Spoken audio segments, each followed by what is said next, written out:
Hello, this is Jason Kendall. Welcome to the next of my introductory astronomy lectures. Today we're going to be talking about the cosmic microwave background. Last time we were talking about the nature of homogeneity and isotropy. Then we talked about the nature of the hot Big Bang and how it relates to redshift. Now we're going to look at observational evidence, one of the most amazing and compelling pieces of observational evidence that shows us that the Big Bang actually occurred, and it's the cosmic microwave background. The cosmic microwave background is part of one of the three main pillars of the Big Bang. The Big Bang itself is, of course, a physical model that explains the evidence that we see in the sky that relates to the nature of the universe. So the Big Bang itself has three major pieces of observational evidence, and we are going through them all. Actually, we've already gone through the expansion of the universe. We've talked about the Hubble law. We've seen actually how it works, where it comes from, and exactly how the Hubble law is then extends because of cosmic density parameters, the energy density throughout the cosmos. Now we have two left to do, and this is the first of the second left to do, which is the cosmic microwave background radiation, which is the relic radiation from the early hot dense phases of the Big Bang. So what we have then is a key prediction of the Big Bang. The basics of the microwave background are, and let's just say, I'm going to summarize all five here. The spectrum that we see in any direction in the sky is almost a perfect black body. And the temperature of that black body is 2.725 plus or minus 0.0101 Kelvin. So 1 millikelvin is how well we know the black body. The temperature is measured is nearly perfectly isotropic. Nearly perfectly. Nearly is important. There's a big dipole anisotropy due to the net motion of all of the sun and Earth through the cosmos. And then finally, there are tiny, tiny, tiny anisotropies, differences in the appearance in different direction, but they're so small that they're only 1 part in 100,000 between any 2 points on the sky. So really, the temperature differences are extraordinarily tiny in the sky. All right. The cosmic microwave background is a key prediction of the Big Bang, and so the first law of thermodynamics actually tells us all about it. So first we have to assume that everything is homogeneous and isotropic and so forth and so on, and then we're going to start with the first law of thermodynamics, and these equations tell us and give us the story of how the cosmic microwave background is a key prediction. So the first law of thermodynamics shows dq equals dE plus pdV, which means a small change in the total heat content of a system is equal to the energy input, meaning some sort of energy input by any form of energy input. And then you add to that, given the pressure on the system, if you change its volume. So what we have is that you have the change in heat is equal to the change in internal energy plus the pressure times the change in the volume of the system. And that comes from, the thermodynamics comes from the studies in the 19th century to understand heat engines. But the box that we're talking about and the system we're talking about is the universe. So we shouldn't expect there to be they shouldn't expect to be heat flow into or out of the universe. All right, that kind of makes sense. With no heat flow into or out of the universe, the dq, Dairy Queen, whatever, no, not Dairy Queen, small change in the heat content is 0.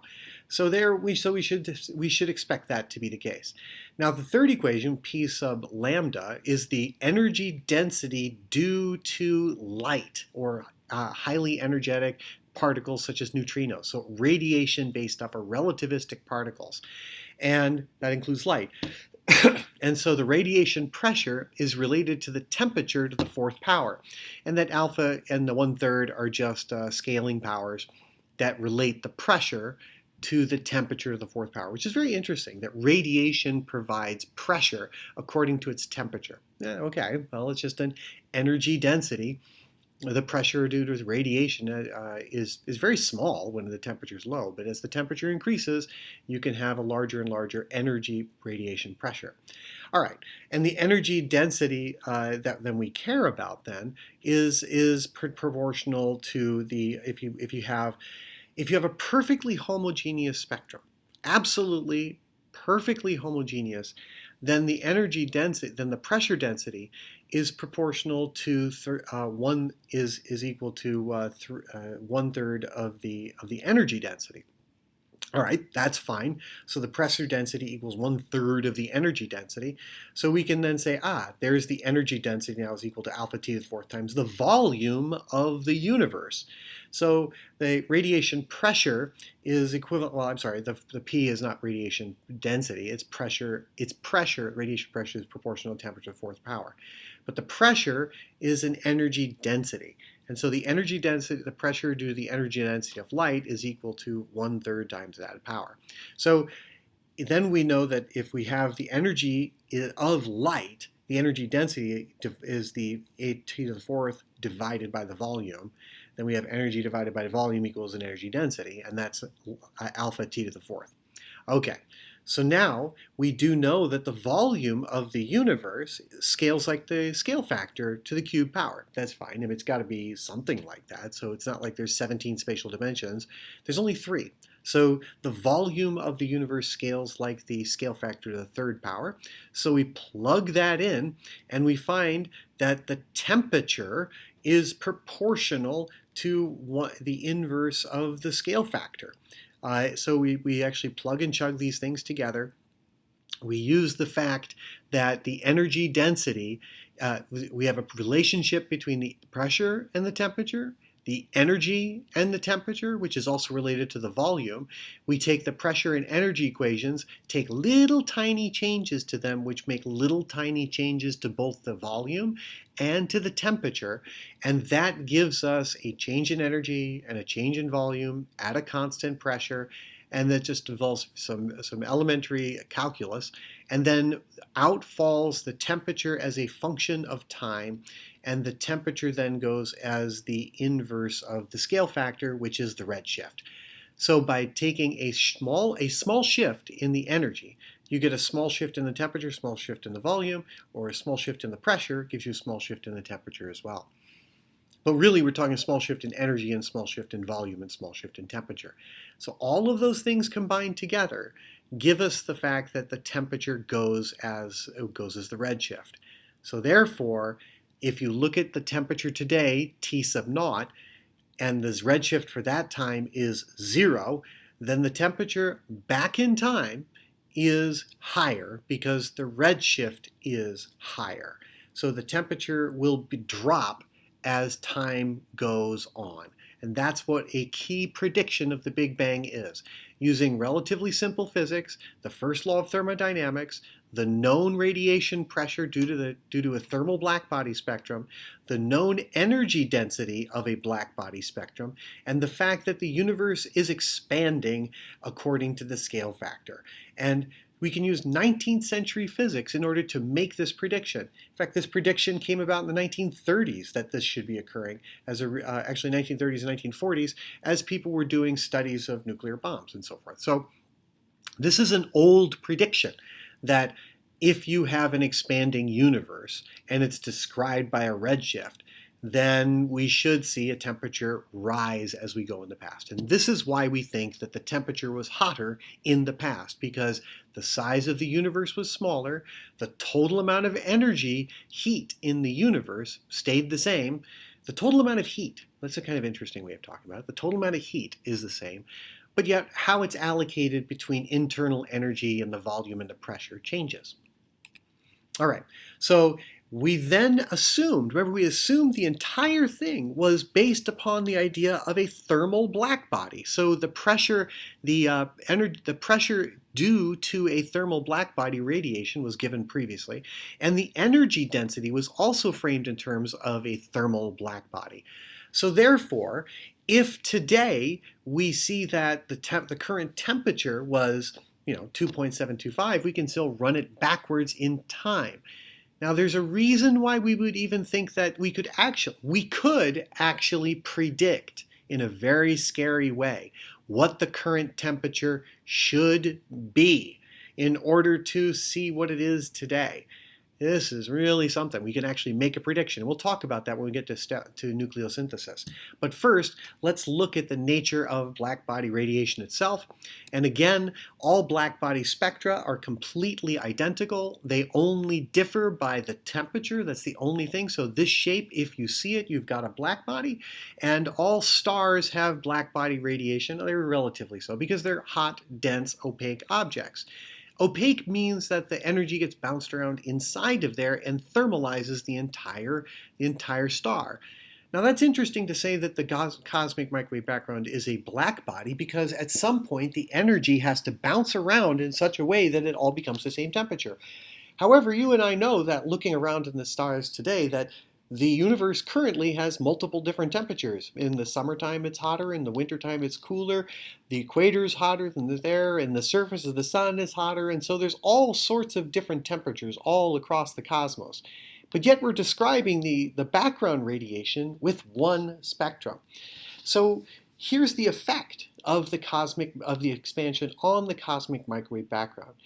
Today it's seen in the radio as a black body. That's kind of letting the cat out of the bag. But if we go back and back and back and back in time until the universe was only 1 second old, the universe was mostly gamma rays. So if it was gamma rays when the universe was 1 second old, at about 100,000 years, it would be invisible light. In about 10 million years, it would go down to infrared, and today it's in the radio.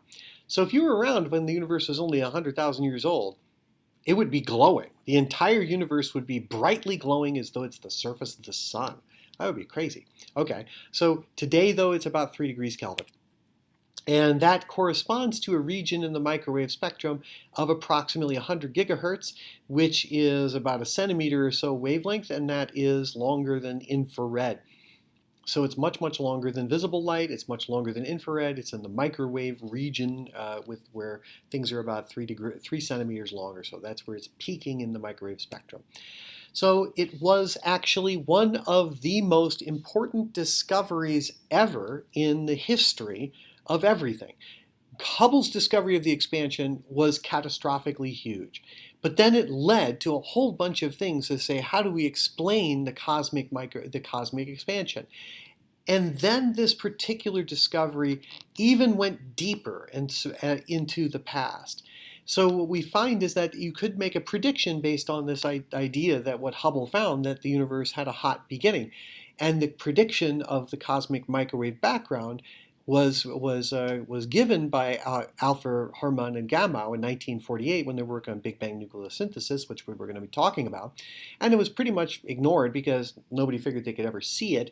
But then along come a couple of researchers, and were looking with when they were working around, and this got them the Nobel Prize. So Penzias and Wilson got the Nobel Prize for discovering the cosmic microwave background using the microwave receiver that you see there.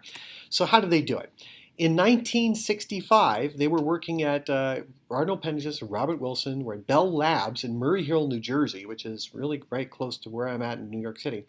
And they were mapping the sky at microwave wavelengths, and they were also doing some preliminary tests with the Echo satellite in order for Cold War stuff, so that we can talk to people over in Manchester, England, by bouncing microwave satellite transmissions off of Echo 1 satellite. And so they were doing some tests with that, and part of their tests were mapping the sky at microwave wavelengths. But they noticed that there was a faint microwave background noise. And that background noise was something they couldn't get rid of. And so they were, they're good researchers. So they say, well, we got to find out where the heck this background noise is. And they thought there were a bunch of equipment problems. They replaced their amplifiers because, who wants that static? So they must have bad amplifiers. They must have bad things in their radio amplifiers. Well, they replaced that and still was there. They went up into the antenna feeling desperate and found that there were some pigeons that had roosted, and they cleaned out the pigeon poop from the antenna because it's a big, big, big antenna. And so they cleaned that out, and it was actually part of their research paper is actually said, okay, this was assured that wasn't a problem. They went out and discovered that no matter what they did, changing the amplifiers, cleaning out the pigeon poop, anything that they could think about, they discovered that it was literally coming from all directions in the sky at once. And what this did is that this gave them the cosmic. This was a discovery that gave them the Nobel Prize. I think in 1978. So I think I got the wrong number there. But they discovered by accident the cosmic microwave background radiation. Now the funny part is that up the hill and up the street in Princeton, New Jersey, there was another team member led by Peebles and Dickey that were building a similar instrument in order to purposefully go and look for the cosmic microwave background, and they were just about to turn on their machine in about 2 weeks. And then Penzias and Wilson basically called them up and said, "Hey, I've heard that there's a cosmic microwave background thing going on. Could you tell us more? Because we got this background hiss that we think is coming from everywhere." And Peebles and Dickey said, "We just got beat with a Nobel Prize by 2 weeks." Grr, snap, snarl. So they both released a couple of papers. Penzias and Wilson released their paper on the detection, and Peebles and Dickey released a paper on the theoretical background. They had hoped to do the paper on the detection as well, but they did not. So Penzias and Wilson won the Nobel Prize. Well, the universe, therefore, as a result of this, because this glow is happening all over the sky, is filled completely with this cosmic microwave background radiation. It's just light. It's light in microwave wavelengths. And it's almost, but not quite perfectly uniform in all directions. Now, for Peebles and Dickey, they thought it was completely uniform in all directions. And this was the first evidence. Dickey and for Penzias and Wilson, this is the absolute first reference of the proof that there was a hot Big Bang that was predicted, and they found it.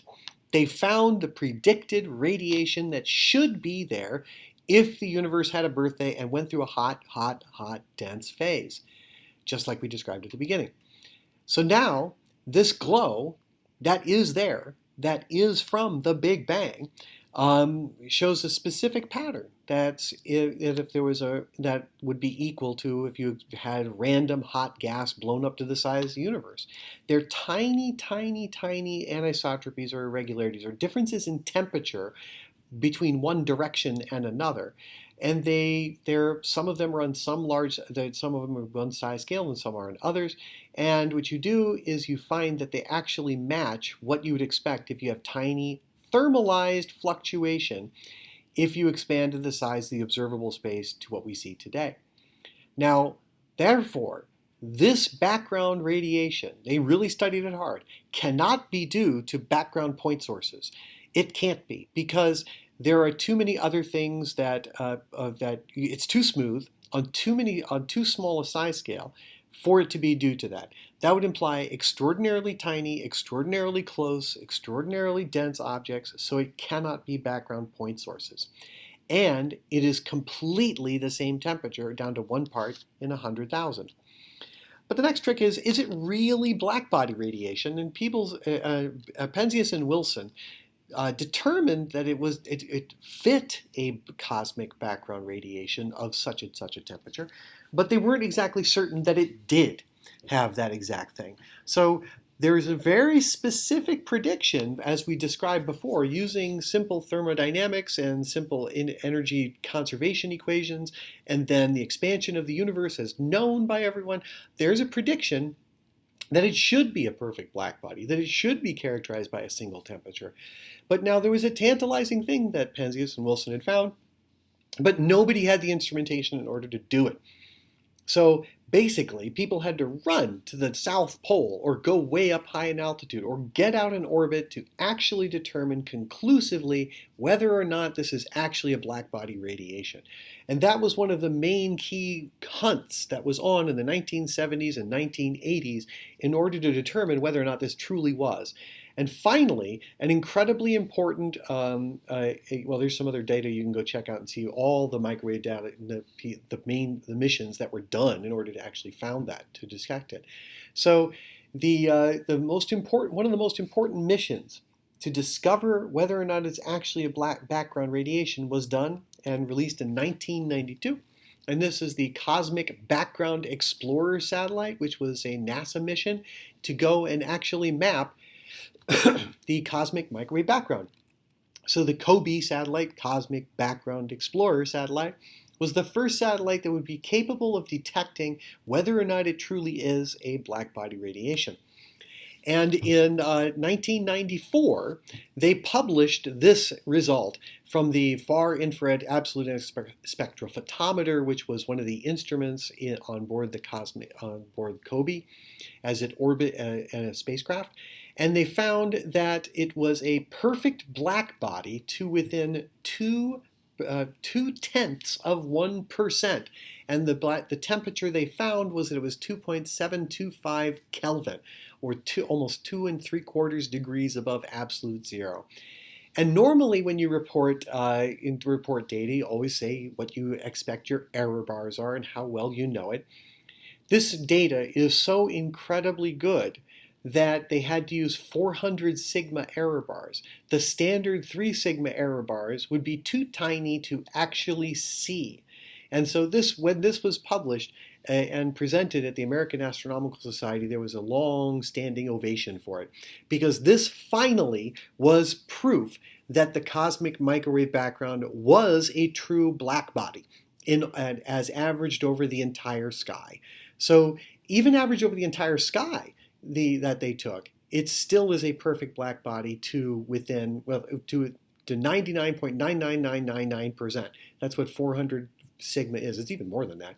But basically, we really know that there's a cosmic background radiation, and it's really a black body, and it's really in every direction, and it really permeates every location in the universe. All right. So the cosmic background DMR, so then there's a second, the differential microwave radiometer, looked for anisotropies in the cosmic microwave background. And so what it did is it looked for temperature differences across the sky. And it mapped things. It said, okay, fine, the FIRES is going to go look for specific whether or not it's actually a black body and take a high resolution spectrophotometry at multiple wavelengths in order to determine it. The purpose of the DMR was just to say choose a few wavelength bands, and specifically this was in 53 gigahertz, like 6 millimeter wavelength. And so then you look at those things and look at the temperature differences that you measure across the sky. And so at first, he said, well, what's the base background? And they said, fine, across the entire background, what is an average of 2.275? So this is an early quote, this picture, and so I'm not going to change their early pictures. This call comes from the NASA website, from an early data release.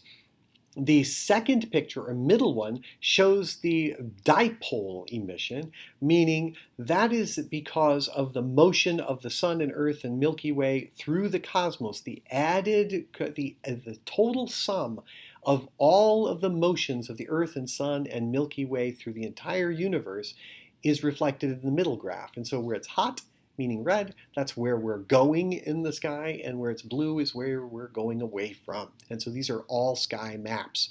So when you remove the dipole anisotropy, you then get the remnant anisotropies, or little tiny lumps on the size scales of about 7 degrees in the sky. So that's all they could really do, is about 7 degrees.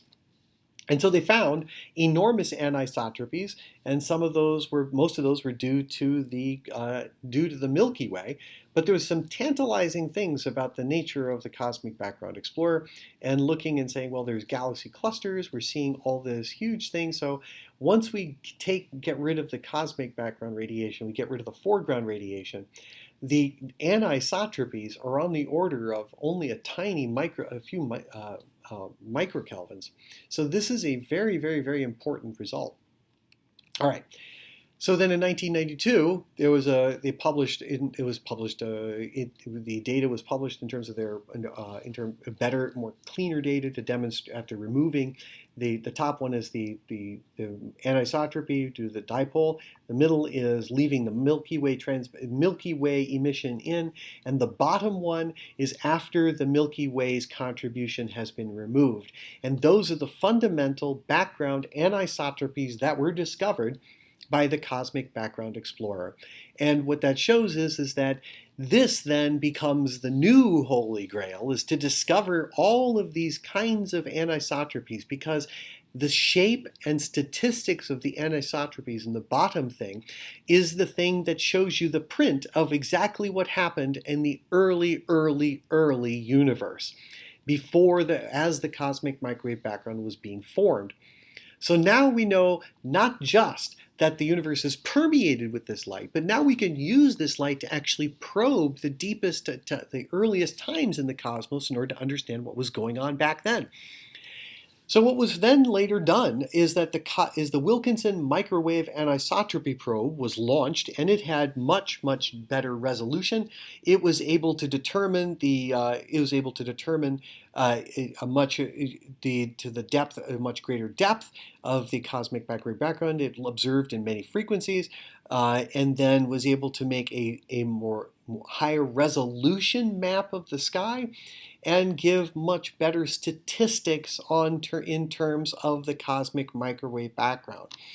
Then the Planck mission from the European Space Agency was then launched and superseded and added to the mix. So there are three main missions that occurred in the past that looked for the cosmic microwave background from orbit, with the Planck mission being the most recent.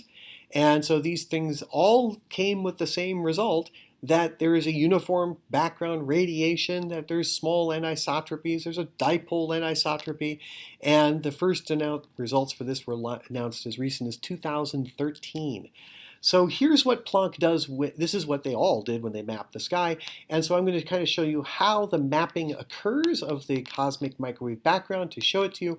And now the only thing that's really kind of deceptive about this video that European Space Agency put out is that it makes it look like that the little critter is making a beam, like Cyclops in the X-Men or something like that. But no, it's not painting a picture.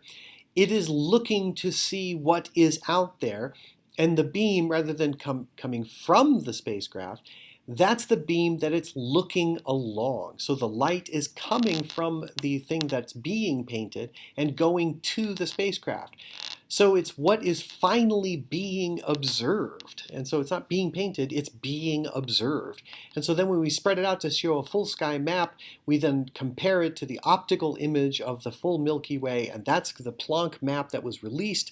And now we can see that this is what the little spacecraft does. It actually observes in radio frequencies or microwave frequencies. So the three spacecraft show roughly the same results. They all show a tiny variations in the cosmic microwave background. There is increasing resolution of the anisotropies, with the Planck being the highest resolution, COBE being the lowest. All of them provide incredibly important data because these are the three main missions that have done it. And they contributed massively, and without exception are some of the most important missions to have ever flown in terms of understanding fundamental science. So what does this cosmic microwave background really look like, and how do we get it?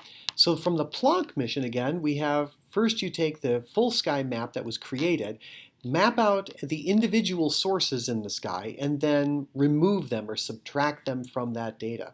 And then you make a map of the radio emission due to the Milky Way galaxy itself, and then you subtract that from the data. Finally, you look at dust emission from the dusty clouds that float around in the Milky Way, and subtract that from the data. And once you're done with that subtraction, you're left with the cosmic microwave background. And that is what is in the sky when you finally take into account the contributions from the Milky Way and individual point sources, and spend a lot of time deciding which is what and what is which. And so those all-sky images are provided by the European Space Agency. All right.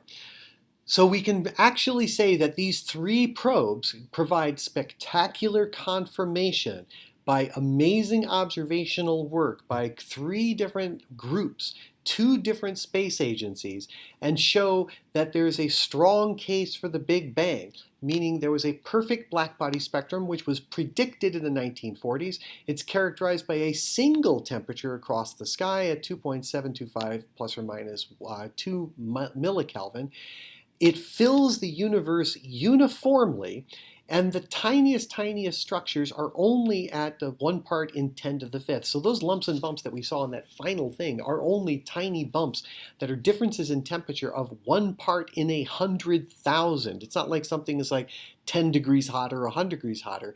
No, it's 1% of 1,000th of a degree. 1% of 1/1000th of a degree, or 1%, 10% of 1% of 1% of a degree. So it's a really, really, really tiny, small amount of temperature difference that's found. And it's that tiny temperature difference and those statistics on that that lead us to understand what happened in the early cosmos. And that's what we're going to talk about right now. So if we go back in time, all the way back in time to when it's hotter, let's go back in time until the universe was so hot that it was as though that the universe was ionized, where there were no atoms, where atoms were not possible to have. Because if the universe was so hot that there were no atoms, then the electrons would be free, and if the electrons are free, they're zipping around, and electrons interact very strongly with photons. And so they can scatter and absorb and re-emit with great ease. So if the electrons are free, they'll scatter with the photons, and the electrons pull on the protons. So basically, the electrons and photons will become all of the same temperature. What temperature does that happen? Roughly about when the average surface temperature as of an M dwarf star, or about 3000 Kelvin. To get to 3000 Kelvin, when the current temperature is about 2.75, we have to go back to a redshift of 1100. So at redshift of 1100, the entire universe was ionized and glowed like the surface of a star, as though we were in the surface of a star. That was the universe at redshift 1100. So what was it like in that time when the universe was at 3000 Kelvin? It was too hot for atoms to exist. They hadn't formed yet. So we're going back in time, so we're actually running the clock backwards. So we have some point, so we're close to time zero. We don't know yet how far that is. I haven't described it. But sometime after time zero, it was still far too hot for atoms to have formed. But there were a lot of photons, they had a lot of high energy, and they kept the protons and electrons from combining into atoms. So therefore, everybody was scattering around. And so in this little diagram, I'm going to play a game here, and the yellow squiggles are photons. They are particles of light. The red dots are protons, and protons are the heavy little things that make up the centers of hydrogen atoms. And then the electrons will be the blue dots with the yellow shell. And I use a yellow shell because electrons really do a good job of scattering off of photons. All right, so first and foremost, let's see what the universe kind of looked like at that time, how things moved around. This comes from NASA Jet Propulsion Laboratories as they described their contribution to the ESA platform. And so what we see here is we have little green dots. The little green dots are the electrons, the big red dots are the protons, and the little bouncy doodle whackers, those are particles of light called photons. And so the photons would bounce off the electrons and scatter off of them, and so therefore they would impart energy to each other, and they would scatter, scatter, scatter, and so because they're all billiard balling around off of each other, they all work out to become the same temperature. And because they're the same temperature, because they're interacting so rapidly and the electrons and photons are interacting so much, they stay at the same temperature. And because the electrons pull on the protons really hard because of the electrostatic force, then the protons get to be the same temperature as the electrons as well. So this is what we call Thomson scattering, and it's the scattering of photons off of electrons. All right. Now then, here's a picture of what it means for a scattering event to occur. So we got this hydrogen atom sitting there. Maybe it got cool enough so that, I got close. So the electron got close enough to make an atom. And along comes an energetic enough photon. And here comes the photon, comes along, boom, and the electron ionizes, it absorbs the energy of the photon, it ionizes, and now it's no longer part of an atom. There is extra energy, then it provides a little bit of a kick, so the electron moves off into another direction carrying that energy. But, another ionized electron then will come along, and boom, it will be absorbed into the atom as an atom and then emit the photon, and boom, the photon will then move off onto its own way and going, and it'll scoot over here and over there and over here, over there, and then boom, the electron and photon can scatter off of each other also. So they interact like a bouncing pair of billiard balls, and off they go, and the electron then comes back. They pull on each other, and boom, they try to create a hydrogen atom. So this process that we see happened over and over and over right around the time that the cosmic microwave background was being formed. And so the light that was there was scattering off of these electrons, and it was as the universe was cooling. Now I've put a background grid to show that the universe is expanding, and so let the universe expand. It's always been expanding, but now the universe has expanded enough that it's made the light too long a wavelength. Now that the light is too long a wavelength, it can no longer ionize the atoms, and so therefore the light doesn't interact anymore. This is called the epoch of last scattering. And it's the last time the photons had scattered off of an electron. Because now the electrons are in atoms, so they can't scatter anymore. So there were two processes, ionization and scattering. So there was a combination epoch where all of a sudden, or it's called recombination, which is really irritating, but it's a combination epoch where where things start to become atoms. They go from free to becoming atoms. So I was kind of doing two epochs at once, the combination, recombination epoch, and the last scattering epoch all at the same time. And so there was a time when nothing was making atoms, and they were just scattering only. And then it got cool enough so that atoms could start to form, but there were some photons that were wandering around that could ionize a few. Eventually, there weren't enough of those, and then there were still some free electrons that could scatter a little bit, but then the universe stretched and didn't have enough energy to keep the electrons ionized, and so then there became atoms, and now the photons streamed freely, and it's now these red photons that you see kind of zooming off to the lower left that is the cosmic microwave background. So that's really something. So there were three basic epochs of the cosmic microwave background. Right around redshift 3570, or when the universe was about 50,000 years old, the average temperature of the cosmos was about 10,000 Kelvin, or just under 10,000 Kelvin. Everything was completely ionized. There were absolutely no atoms whatsoever. They did not exist. However, there were nuclei of atoms, and there were electrons, and there were photons, and it was hot enough that they were all in the same temperature. So at the era of radiation matter equality, prior to this, radiation had the highest energy density, but after this, matter had the highest energy density, and this became quite apparent very soon. So recombination, which is kind of funny because it wasn't like they were ever combined to begin with, and that's a really irritating logism. It should just be combination, but it's not. Thanks, guys, for historical stuff. We call it recombination. That's silly, but whatever. The epoch of combination happened at a redshift of about 1370. The universe had expanded and cooled to a temperature of about 3700 Kelvin, and that was when the universe was 250,000 years old.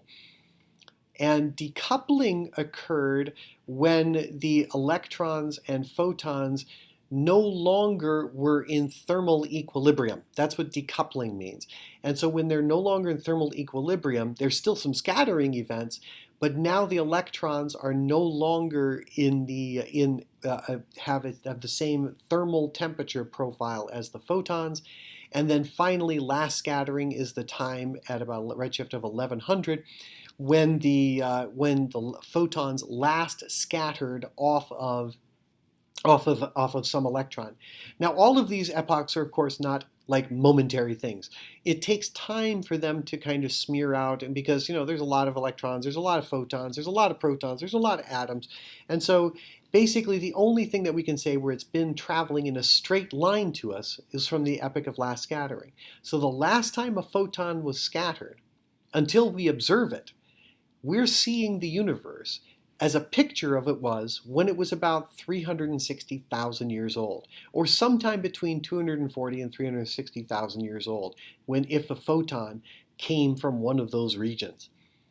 So we're looking at the universe as when it was only about 360 or 350,000 years old when we look at the cosmic microwave background, and that is what we see in the sky. That is the last scattering surface when the photons were finally able to stream freely towards us.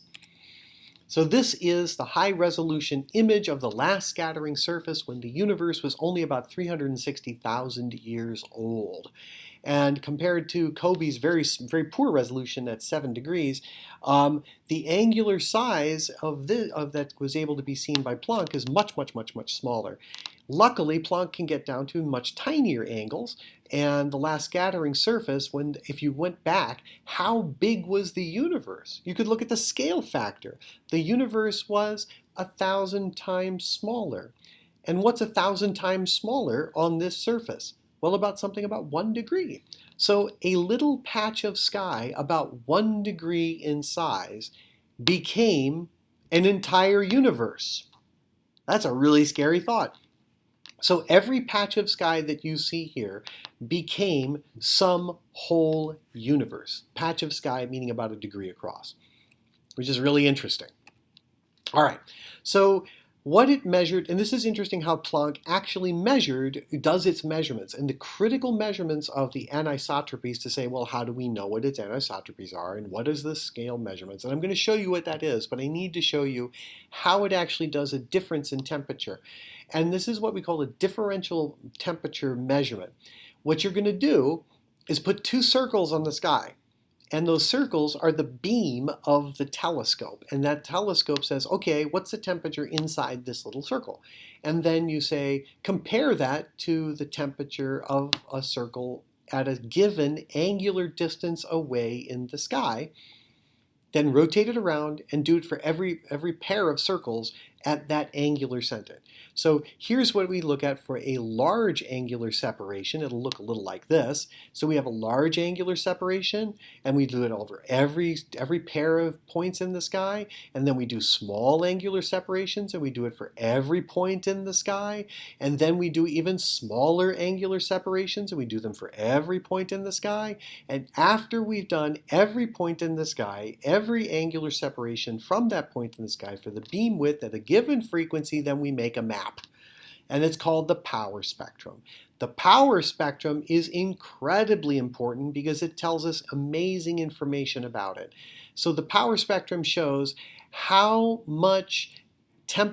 big the temperature fluctuations are at that angular size scale across the entire sky, meaning you take the average of the square of the temperature fluctuations, and you see for 2 degree angular separations, we have this kind of static sort of appearance, but the largest peak of all is centered around about 1 degree, and this is the greatest power of the temperature fluctuations, meaning these are the largest amount of temperature fluctuations inside of about 1 degree. Then we have an important portion that's just about between 1/2 degree and 2/10 degree, and that is where we get to learn about dark matter and cold dark matter, as well as normal matter. And finally, way out there, we determine the thickness of the last scattering surface because the scattering surface will knock out the little tiny angular sizes. Combining all of those together gives us the picture of the statistics of the temperature fluctuations across the entire sky, and that's called the power spectrum of the Planck measurements. All right, so Planck's measurements then said the large angular fluctuations across the entire sky, which I give in my little circle diagram on the left, and medium-sized ones in the middle, and tiny, tiny, tiny ones on the right. So the angular size is the separation between the various circles across the circle, so red to blue diagonally across. Not next to each other, but diagonally across, just like so look at not next, but across the circle. So a red to a blue across the circle. And then you say, what's the temperature difference across there?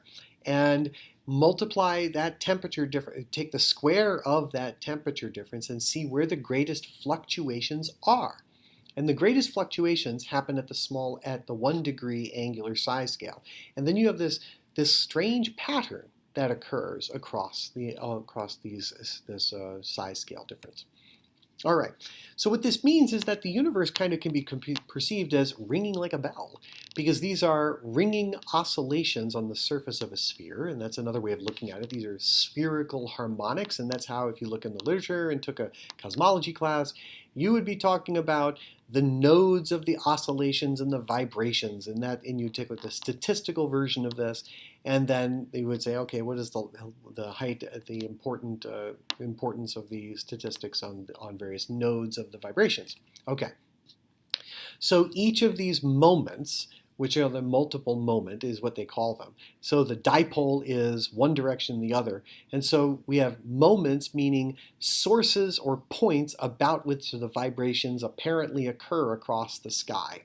The fewer, the more dipolean, or 1 is just pulsing in and out, 2 is ringing up and down, 3 is a 3-pole moment, there's a quadrupole moment where there's 4 points on the sky that things are vibrating around, and then you get larger and larger and larger moments, which tinier and tinier and tinier size scales. So the higher the moment, the higher the pitch, the shorter the wavelength on the spherical surface. The universe could be seen as ringing like acoustical oscillations. And in fact, that's a good way of thinking about it, because remember, the electrons are vibrating, or not really vibrating, but being shoved around by the photons. As they're being shoved around, they're moving. And if they're moving, they're bouncing against the photons, right? So we can actually think of the matter as oscillating back and forth as a result of it. And so the oscillation also applies to the photons. All right. The first peak, the largest peak, is indicative of the universe, the size scale of the universe at the time of last scattering. This is the time when the universe became transparent. And so the size scale of the universe on the sky was about 1 degree. So everything that was 1 degree was the same size as the universe. Take our universe and go back in time. How big was the universe on the sky? It was about 1 degree. So therefore, we're looking out into space. So we're looking back in time at other locations that have expanded away from us since that time. So therefore, we're looking at, for every 1 degree patch, we're looking at a separate universe, a separate one. So we're looking at separate universes, and each of them have about 1 degree. So we now know that there's lots of universes that are very similar to ours way out there, and they all had the same size of last scattering. So the degree of flatness, the peak and degree, the degree of flatness. If the universe was open, the peak moves to the right. If the universe was closed, it moves to the left. And this peak shows the biggest compression or lump at the time of recombination. The whole universe became transparent. So we can predict whether or not the universe is an open or closed universe in terms of geometry by where this peak occurs, left or right. Interesting. And how that works is, if you have light, you can see like how big things appear to be. The patches, if they are flat, if the universe is flat, then the hot spot has its real size. If it's an open universe, the hot spot is actually smaller in apparent size than it actually is, so it moves to the right. If the universe is closed, then the hot spots appear bigger than they actually are, so the peak moves to the left. So this shows the relationship between the power spectrum and the angular size of the hotspots. Okay, so that also measures the total amount of normal matter in the universe. The more normal matter, the higher the peak. And because the normal matter gives lots of ways to cool off and falls in the gravity well. So the more normal matter there is, the higher this peak will be. And this is a comparison of the results from the WMAP that clearly shows that if we map with the universe having a baryonic matter of only about, if we look at the different baryonic matter about 5%, just under 0.046, or about 5%. The 0.546 is about 5% of the entire universe is made up of normal matter. Then that is what we correspond. But if you see that if we alter the total amount of normal matter, we make it more, the peak gets taller. If we make it less, the peak gets shorter. And also see how it kind of bounces the other little peaks to the right. And that tells us something too. So Really, if we give it more normal matter, the peak goes up. We give it less matter, the peak goes down. So these are all mathematical predictions. All right, so the next two show a ratio of the height of the next two pairs. The dark matter, the ratio of the height between the two is how much dark matter there is compared to normal matter, which we call baryonic matter. So dark matter doesn't slosh around because it doesn't interact with light, so it doesn't slosh around, it doesn't group, it can't lose energy, so it doesn't really participate in that ringing. And so since it doesn't slosh around as much as normal matter, it basically says is that you will have a greater it shows, so the dark matter, so the increases the difference between them. So the second peak shows how far apart big globs got before they got pulled back together, and the third peak shows the size of how compressed the biggest blobs got when they got smished together. Because, you think about those electrons and protons, they're moving around and they're kind of, on average, behaving like globs that are getting farther apart and closer together. So dark matter weighs all this stuff down, and normal matter kind of acts springy and moves better. So if dark matter, the way to think about it is that normal matter is like a guitar string. If you pluck it outside of the water, it'll vibrate nice and easy.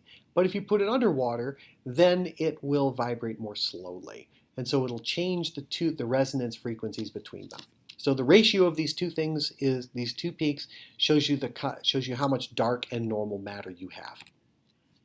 Finally, way out there, there's a tail of stuff that gets damped. And why does it get damped? Because the last scattering surface is not a solid surface. It's not a sharp thing. It takes time for the light to go through the last scattering surface, and the thickness of the last scattering surface, the thicker the last scattering surface is, the more these little lumps and bumps will be smoothed out and become nothing. Actually, there will be fewer and fewer peaks, and it'll just become a smooth curve. So the tiny bumps will get washed out if the transition goes from opaque to transparent. Takes a very long period of time. During the last scattering surface. So that tail actually measures how long the last scattering surface lasted. With all of this information about the power spectrum and doing mathematical modeling of what we know about how matter moves, how the size of the universe works, how energy gets distributed among matter, and how things move around under this course, we can then determine from this data the age of the universe. And the age of the universe from this power spectrum says that the universe is 13.799 billion years old, plus or minus 21 million years. That's really much, the accuracy of that is better known than any fossil in any museum in the world. That is wild. So what's really neat is that we can also determine that we also think, because the shape of that curve also says that at some point deep in the past there was a massive growth. It's consistent with the inflationary epoch interpretation, which we haven't talked about yet, but we'll get to. And that is consistent with it as well. So the main results are, and you don't have to memorize this, please don't memorize this, just look it up. The main result of fitting that curve, there are 6 numbers that are used to fit the curve to the data. See the green curve? The red dots are the data. The green curve is the mathematical model that fits the data. All you need is 6 numbers and the mathematical equations to plug in to fit them. One of the numbers is the Hubble parameter, and they determined it to be 67.31 kilometers per second per megaparsec. Another one is how much dark energy is in the universe. 68.5% of the universe, in terms of its energy density, is dark energy. The next one is baryonic density and cold matter density, and that's the ratio of those two peaks, right? That's about 5 to 1. Is the cold dark matter to baryons about 5.36 to 1. So the total, so of the remaining matter, about of the remaining 21% is cold dark matter and baryonic matter, where only about 5% of the universe is normal matter, baryonic matter. So therefore, we can also plug in the dark energy density. What is the actual energy density, electron volts per cubic centimeter? The baryonic density is given in grams per cubic centimeter, but we don't give dark energy in terms of mass because dark energy has no mass. It just has an energy density. And then we can also plug in a putative age of the universe of 13.799, and that's what we get for this moment. And the link there, the two links below show exactly where all these numbers come from. And if we then add one more parameter to it, we now know how much matter is in the cosmos to within 1%. We know how much normal matter is in the universe to within 1.1%. We know how much cold dark matter there is in the universe to 1.4%. And we also know the total amount of dark energy in the universe to 3.7%. This is really strange. That is incredibly strange. And that number that's a lot of dark energy. And we'll talk about that later. And if you can look at that, that's a very odd thing. It's called a core problem with the standard Big Bang model, but we'll talk about that later. Actually, it's a problem with standard particle physics. There are lots of areas of research and things that need to be dealt with, but we're not talking about those. We're talking about the nature of the Big Bang, starting from about 300,000 years after the Big Bang, right? So we're starting from this hot, dense place.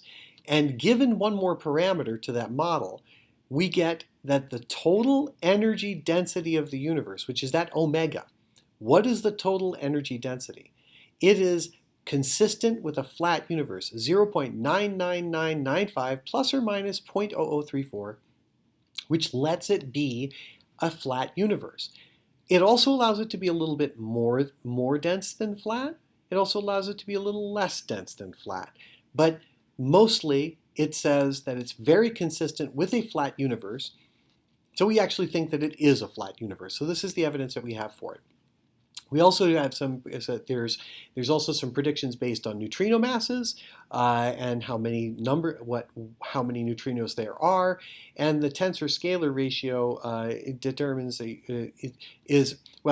that's best left for you to go look up, because I'll have to go 20 minutes in order to understand that. Okay, so as photons propagate through the cosmos from the last scattering surface, we see a wall of photons traveling through the cosmos, and they are illuminating the cosmos as they go.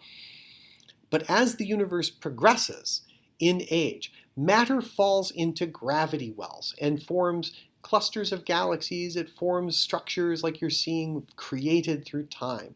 And so it was very, very, very smooth, and then gravity works and pulls stuff together into clusters of galaxies. We now know there's clusters now, but there weren't clusters ago. And as structure is formed, as the universe ages, we go from the left, which is ago, and the light traverses this and gets deflected by the matter in between, so the cosmic microwave background can be redirected by the gravitational field that it experiences as it goes through the different evolutionary stages of the universe as it goes. So the cosmic microwave background may go through things. It might get a little energy here, might get a little less energy there, and so there's a slight shape of the hot and cold spots in the cosmic microwave background. And by studying that, we can actually determine the actual shape of the matter in the universe, and that map looks a lot like this.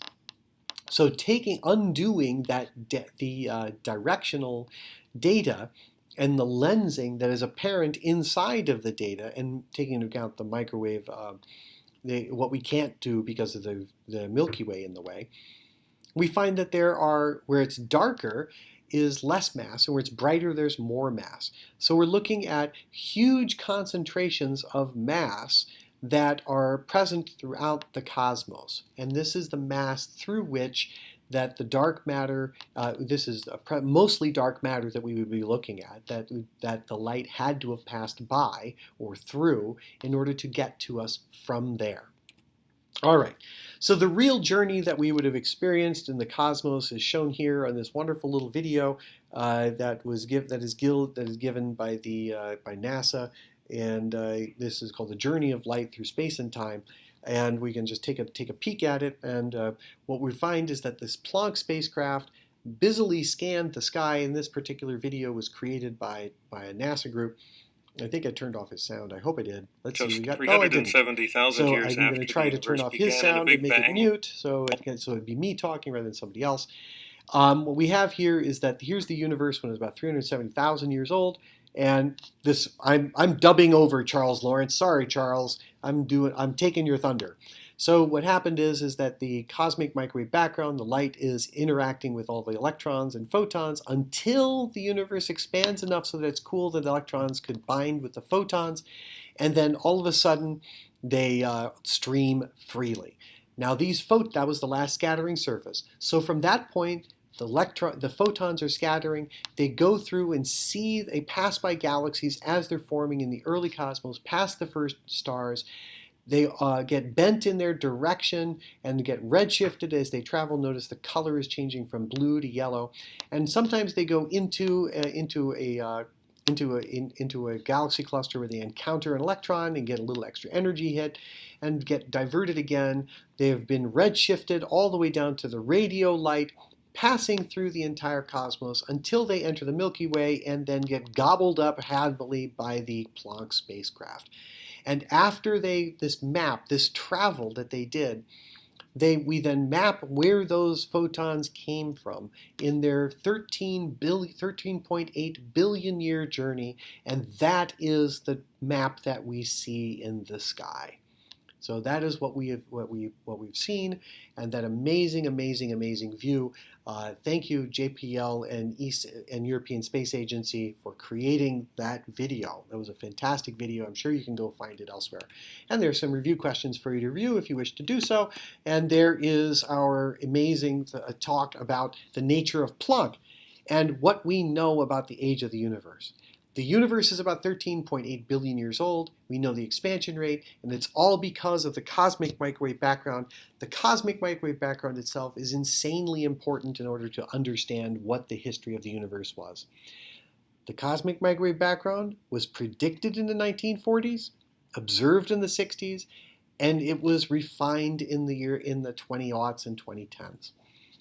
So cosmology went from being stories told around a campfire to now a precision science where we know the age of the universe better than we know the age of the dinosaurs. That's amazing.